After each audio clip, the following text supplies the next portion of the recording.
Bonjour à mes élèves qui préparent le concours commun de la médecine, pharmacie et médecine dentaire dans le secteur public et dans le secteur privé aussi. Dans cette vidéo, je vais corriger le concours d'action première année universitaire 2010-2011, durée 2 heures, bien sûr, de la fac de pharmacie et de médecine de Fès. Donc déjà, ça tombe avec la nouvelle formule, bien sûr, du concours commun. C'était 2 heures. Et il y a normalement remarques importantes. La remarque numéro un, le concours comporte 4 épreuves de 30 minutes chacune. C'est le cas des concours communs, avec le même coefficient. Et chaque épreuve, bien sûr, il y a 10 QCM. R2, pour chaque question, 5 réponses A, B, C, D, E sont proposées, dont une seule est correcte. Ça veut dire qu'il y a une seule bonne réponse. Ce qui m'intéresse pour l'instant, c'est l'épreuve de mathématiques. Épreuve A, question de A, donc il y a 10 QCM. Et je vais voir quelle est la première question. Question A, il est en probabilité. Un sac contient 34 jetons. Sur chacun est écrit une lettre de la phrase suivante. Gagner la Coupe du monde en Afrique du Sud. On tire 12 fois un jeton avec remise, c'est-à-dire on tire successivement et avec remise un jeton jusqu'à obtenir bien sûr 12 jetons, un après un. Quelle est la probabilité de former avec les lettres tirées la phrase suivante? Espagne gagne. Dans cet, bien sûr, ordre. Normalement ici, comment je vais procéder pour... Donc il y a des indices. Il y a normalement le tirage successif avec remise. Et lorsqu'il y a le tirage successif, donc il y a l'ordre. Et puisqu'il y a l'ordre, donc tout ce qui est simultané est à exclure. Donc on peut exclure le E. Il y a aussi la notion d'arrangement, mais arrangement avec possibilité de répétition. Donc, il n'y a pas les ANP. Il y a le N à la puissance P. Donc, il reste maintenant deux solutions, deux réponses. Est-ce que c'est A ou bien B? On verra. Normalement, si vous comptez le nombre de lettres ici, normalement, vous allez trouver normalement le nombre de lettres qui forment cette phrase, c'est 34. 1, 2, 3, 4, 5, 6, 7, 8, etc. Donc c'est 34. Pour nous, on va essayer de classifier les lettres qui forment bien sûr cette phrase. Il y a combien de G, il y a combien de A, il y a combien de N, il y a combien de E, il y a combien de R, etc. Normalement, le cardinal, le nombre d'arrangements avec répétition de, de 12 jetons parmi 34, c'est 34 fois 34 fois 34, 12 fois, donc c'est 34 à la puissance 12, donc c'est le cardinal de oméga. Donc ce qui reste normalement, c'est le cardinal de l'événement, l'Espagne gagne dans cet ordre. Donc, je vais passer maintenant, normalement ici, c'est, vous parlez de E, donc il y a combien normalement les E? Il y a normalement ici 1, 2, 3. Il y a 3. Mais le E, il figure combien de fois dans cette phrase? Il y a 1, il y a 2, il y a 3, 4, il y a 5. Donc normalement, le 5 à la puissance 3, c'est dans les deux, donc c'est juste. Le reste après, il y a une lettre qui apparaît trois fois. Ce que je remarque, il y a gagné GG, donc gagné, donc le G c'est la Coupe du Monde en Afrique du Sud. Donc, le G, c'est pas 2, c'est pas 3. Donc, on va essayer de déchiffrer chaque lettre. Il y a combien de jetons parmi ces 34. Et après, on va passer au cardinal de l'événement. Je fais un petit rappel. Le tirage de P boule ou bien P jeton ou bien P élément parmi N. Et le N, ça dépend le N avec le P. Il y a le tirage simultané, donc P inférieur ou égal à N. Donc il n'y a pas d'ordre. Et le nombre de tirages simultanés de P éléments parmi N, le P bien sûr, il est inférieur ou égal à N. Surtout dans le tirage, c'est-à-dire le tirage simultané, et dans le tirage sans remise. Donc le P inférieur ou égal à N. Voilà, dans ces deux-là. Mais dans le tirage avec remise, on peut tirer 20 boules, même si on a uniquement une ou bien deux. Donc il y a possibilité, il y a la répétition, ici sans répétition. Donc leur tirage simultané, donc, ce sont les CNP. Tirages successifs sans remise, ce sont les arrangements sans répétition, ce sont les ANP ou bien AP parmi N. Et avec remise, ce sont les arrangements avec possibilité de répétition, c'est N à la puissance P. Donc, tirer successivement et avec remise 2 jetons parmi 34. Donc, cardinal de l'univers, c'est 34 à la puissance 12. Dans le sac, je vais m'intéresser aux lettres, aux jetons qui portent les lettres qui forment l'événement Espagne gagne. Ce sont E. Et je compte, il y a combien de jetons qui portent le numéro E à partir de gagner la Coupe du Monde en Afrique du Sud. Normalement ici, pour le E, il y a 5 jetons, 5 lettres, 5 jetons. S, un jeton. P, un jeton. A, 3 jetons. G, 2 jetons. N, 3 jetons. Et si vous comptez les jetons normalement qui portent les lettres qui forment l'événement l'Espagne gagne, elles sont, je pense ici, 5, 6, 7, 10, 115. Et j'ajoute ici les 19 jetons qui restent. Et les jetons restent. Donc, l'événement, je cherche le cardinal de l'événement, c'est-à-dire le nombre de possibilités pour avoir la réalisation de l'événement, l'Espagne gagne. Normalement, ici, le tirage, il y a 12 tirages successifs sans remise. Le premier, je tire le E et j'ai 5 possibilités. Le deuxième, S, une possibilité. Normalement, ici, le P, il y a une possibilité, il y a les plus. Après le A, 3 possibilités, tiré, c'est-à-dire jeton avec remise. Il y a G2 fois 3 qui vient bien sûr de N. Il y a 3N fois 5, c'est le E. Ça termine celle-ci et je multiplie par l'autre. GAN. Il y a pour G, il y a 2 possibilités. Il y a 3 possibilités pour le N, 2 possibilités, euh, 3, 2 possibilités pour G, 3 possibilités pour A, encore 2 possibilités pour G, fois 2, et le N, 3 possibilités, et le E, 5 possibilités. Donc, si vous faites la multiplication, ça donne 5 à la puissance 3 fois 3 à la puissance 4 fois 2 à la puissance 3. Donc, la probe à chercher, c'est ce rapport et je vais cocher normalement la bonne réponse.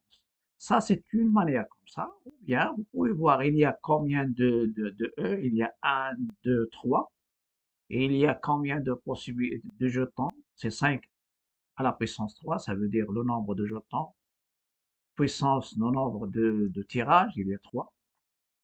Après, il y a les 1, problème. Mais pour les 3, 3 c'est quoi? C'est les n, il y a combien de n? Il y a 2.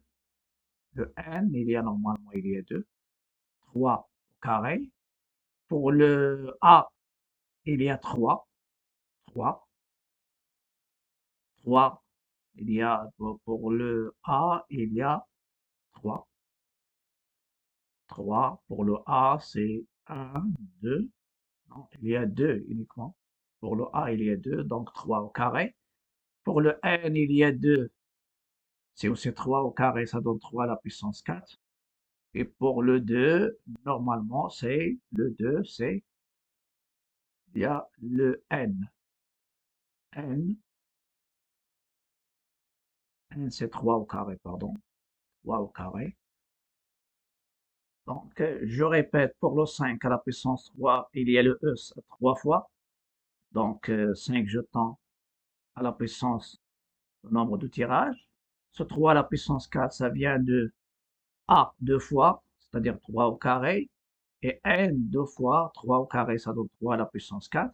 Et pour ce 2 à la puissance 3, 2 à la puissance 3 qui apparaît, c'est normalement le 2 à la puissance 3, 2 à la puissance 3, 2 à la puissance 3.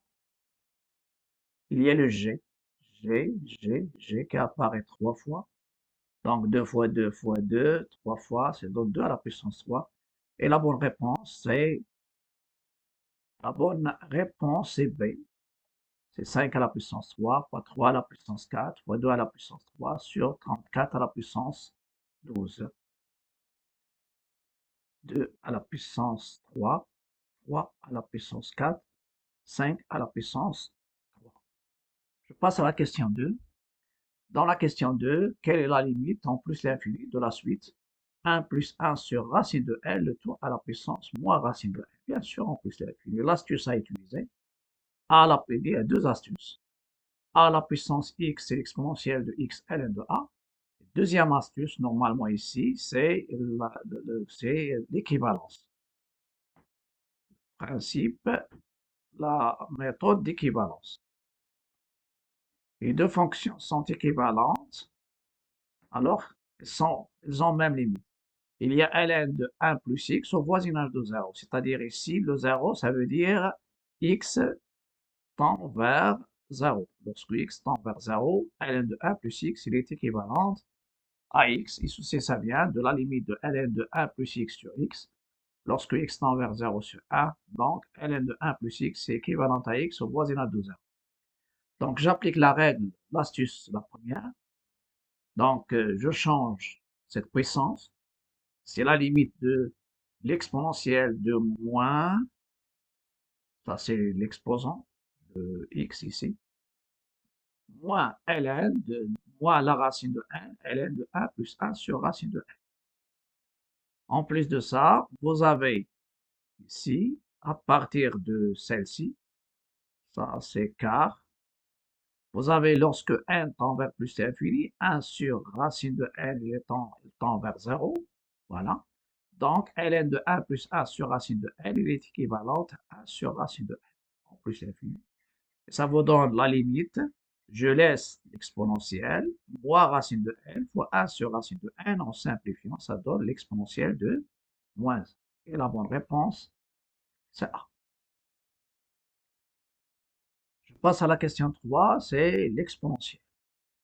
La valeur des nombres complexes moins 1 plus e racine de 3 à la puissance 2010 plus moins 1 moins e racine de 3 à la puissance 2010 est l'une des 5 réponses. La première chose à remarquer que il y a même exposant. Et les complexes ici sont conjugués. Donc vous avez E et θ, c'est quoi? C'est cos θ plus I sinus θ. E moins et θ, c'est cos θ moins I sinus θ. Bien sûr, ça, ce sont des rappels, des astuces à utiliser. La formule de Moivre, E et θ à la puissance 1, c'est EI 1 θ. Et vous avez les formules de l'air. E et θ plus l'exponentielle moins et θ, c'est 2 cos θ. Et si vous faites la différence, E et θ moins E moins et θ, c'est 2I sinus θ. Donc, je vais écrire ces complexes sous sa forme trigonométrique. Avec la technique connue, le module, c'est la racine de moins 1 au carré plus racine de 3 au carré, donc ça donne 2, je factorise. Ça donne 1 demi racine de 3 sur 2 qui représente cos plus sur 3, sinus plus sur 3. Vous avez le moins devant le cosinus, donc ça entre bien sûr avec pi. J'étais devant sinus. utilisez le moins dans les deux. Donc, c'est 2 cos pi moins pi sur 3, ça c'est déjà connu, donc et vous pouvez le constater maintenant, l'utilisation. Plus I sinus pi moins pi sur 3, pour des nombres complexes, forme trigonométrique. Donc, ça nous donne 3 pi sur 3 moins pi sur 3, c'est 2 pi sur 3, donc ça c'est l'argument. Et le module, donc le premier complexe, c'est 2i, l'exponentielle i 2 pi sur 3. Le deuxième, la même chose, mais vous avez le moins entre les deux, donc moins cosinus pi sur 3, moins i sinus pi sur 3, donc on ajoute, c'est p plus alpha. Donc 3 pi sur 3 plus pi sur 3, c'est 4 pi sur 3, ça donne le deuxième complexe. Après, je remplace, mais j'utilise l'exposant, le même exposant. J'utilise la formule de Moivre, donc ça donne 2 à la puissance 2010, l'exponentielle i 2 pi sur 3. Normalement, ça multiplie ici. Donc, i 2 pi sur 3 fois 2010, c'est ça. Plus le deuxième, 2 à la puissance 2010, que j'ai factorisé ici. Et l'exponentielle i 4 pi sur 3 fois l'exposant. Après, si le 2010 divisé par 3, ça donne 670. 670. Donc, ça va me donner 2 à la puissance 2010, l'exponentielle 2 fois 670 fois pi. Et je sais que l'exponentielle, si le multiplicateur de i est un nombre pair de pi, de la forme de kpi, avec k bien sûr appartenant à z. Je sais que le cosinus et sinus sont périodiques de période de pi, donc ça revient à l'exponentielle de 0, ei 0, si l'exponentielle de 0 qui est égal à 1. La même chose ici. Donc ça donne 1 plus 1, c'est 2. 2 à la puissance 1 fois 2 à la puissance 2010, c'est 2 à la puissance 2011. Et je vais cocher le E, 2011. Une question aussi en limite. Sans doute, lorsqu'il y a les limites, il faut penser à trois choses. La règle de l'équivalence. Si vous avez il y a l'équivalence, surtout à l'infini. Et ici, il faut utiliser au voisinage de 0, donc l'équivalence, l'infini lorsqu'il y a un changement de variable, comme le cas de 1 sur x. Mais l'équivalence au voisinage, bien sûr, d'un point, d'un x0. Il y a aussi la règle d'Hopital, bien sûr, si vous avez la forme indéterminée 0 sur 0, ou bien l'infini sur l'infini. Et ceci en un point. Et on peut avoir à l'infini, je change la variable. Et il y a normalement la méthode de, de la croissance comparée, qui est la plus rapide, c'est l'exponentielle, et après la puissance, et après logarithme. Je reviens aux solutions. La limite de l'exponentielle de x plus x ln de 1 plus 1 sur x. La première chose, je remarque que celui-là, il tend vers 0 à l'infini. Je l'écris avec la formule quand même. Donc, à ce stade-là, je passe ici. X tend vers plus l'infini, donc 1 sur x, il tend vers 0. Donc, ln de 1 plus 1, c'est le même cas que précédemment. 1 sur x. Et il est équivalent à 1 sur x. Ça, c'est l'astuce de l'équivalence. Et je reviens. Ça va me donner, normalement, ça c'est, il y a des explications. Ça c'est son explication aussi ici. Donc, je reviens, ça va à l'exponentielle, je laisse le x et je remplace ln de 1 plus x par 1 sur x. En simplifiant x avec x, ça donne l'exponentielle de x plus a. X plus a tend vers plus l'infini. Donc, la limite, c'est plus l'infini et c'est le